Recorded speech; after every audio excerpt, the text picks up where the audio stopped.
but c'était de nettoyer la parcelle, puisqu'on arrive vers l'hiver, et donc faut la préparer pour le printemps. Donc là on a enlevé les poteaux qui servaient à tenir les tomates. On a tout sorti du champ, l'irrigation, etc.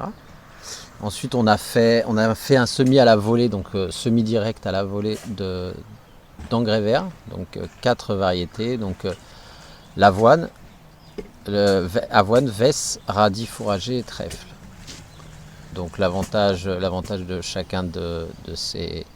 Donc il y en a qui vont couvrir le sol et il y en a qui vont faire des racines profondes, donc l'avoine et le radis, et vesse et trèfle vont couvrir le sol pour le protéger de l'érosion, pour le protéger cet hiver. Et bien évidemment le but de semer un engrais vert, c'est de créer des racines dans le sol pour nourrir et développer les micro-organismes qui vont à leur tour dégrader la matière, donc la matière organique qui sera générée par ces plantes, qui vont faire pas mal de matière organique et qui vont ensuite pouvoir être restituées aux plantes qu'on va donc planter dans ce jardin.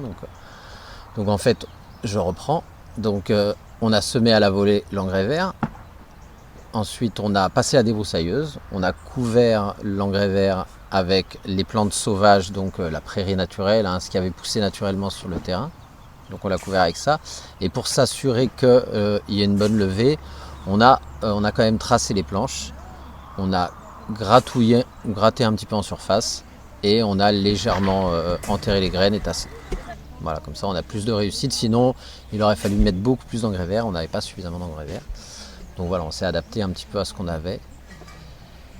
Et donc, dans l'objectif d'en faire un jardin de semences. Donc un jardin de semences, c'est la même chose qu'un jardin potager, sauf qu'on va laisser les plantes arriver à maturité. Et donc la prochaine étape, donc là on va rentrer dans l'hiver, donc a priori ça va pousser. On va laisser ça jusqu'au début du printemps. Et au début du printemps, on va le coucher. Et ensuite on mettra certainement des bâches, soit bâches tissées, soit chanvre, pour limiter quand même le travail de désherbage. Et puis un choix de sélection de légumes à reproduire. Et ça, on en parlera après avec le collectif. On va établir un plan de culture. Et donc il y aura a priori encore 2 chantiers avant, donc un chantier de préparation du terrain et plantation des premières